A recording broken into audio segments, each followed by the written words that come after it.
ធីងាយៗអីខ្លះដែលឪពុកម្ដាយអាចជួយគ្រប់គ្រងផ្លូវចិត្តប្រចាំថ្ងៃរបស់កូនតែពិតវិធីសាស្ត្រងាយៗដែលយើងប្រើប្រាស់ប្រចាំថ្ងៃជាមួយកូន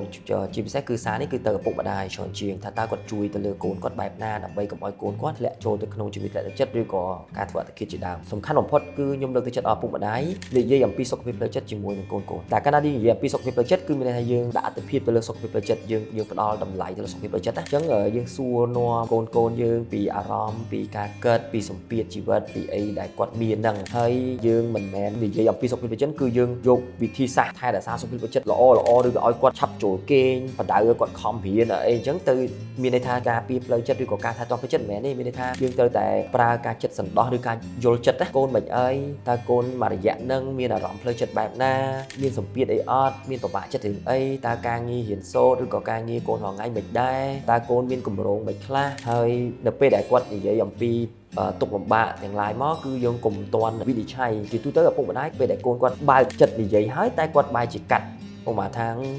យុពិនកូនឯងមានអីពិបាកមានអីត្រូវគិតច្រើនមានអីត្រូវខ្វល់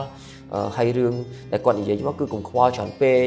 កុំទាន់ប្រៀបធៀបគាត់កុំទាន់ដាក់ការសង្ស័យទៅលើគាត់លឿនពេកគឺឲ្យគាត់បាននិយាយអស់ហើយបន្តមកទៀតចាប់ផ្ដើមចូលរួមជាមួយគាត់ក្នុងការដោះស្រាយបញ្ហាដែលគាត់មានទាំងអស់នេះហើយដែលខ្ញុំនិយាយអំពីថានិយាយអំពីសុខភាពផ្លូវចិត្តហ្នឹងទោះបីជាបញ្ហាក៏ដោយ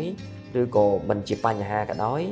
ហើយដំណោះស្រាយគឺយើងលើកទឹកចិត្តឲ្យកូនហ្នឹងគឺគាត់ស្វែងយល់បន្ថែមដើម្បីឲ្យកូនហ្នឹងគឺគាត់គេហៅថាអភិវឌ្ឍដែលខ្ញុំបានជម្រាបពីមុនហ្នឹងគេហៅថា unhealthy coping skill ហ្នឹងឲ្យមាន healthy coping skill របៀបគ្រប់គ្រងភាពតានតឹងចិត្តហ្នឹងវិជ្ជមានមកវិញគឺសំខាន់មែនតើអញ្ចឹងដើម្បីធ្វើទាំងអស់ហ្នឹងបានគឺទី1គឺតាក់ទងជាមួយនឹងពេលវេលាដែរពុកម្ដាយត្រូវមានពេលវេលាគ្រប់គ្រាន់ដែរជាមួយកូនហើយពេលវេលានឹងគ្រប់គ្រាន់ហើយតើរបៀបនៃការចាយពេលវេលាគ្រប់គ្រាន់ជាមួយកូននឹងបែបណាហើយបន្តមកទៀតគឺកុំភ្លេចលើកពី topic សុខភាពផ្លូវចិត្តនិយាយនៅក្នុងក្រុមគ្រួសារ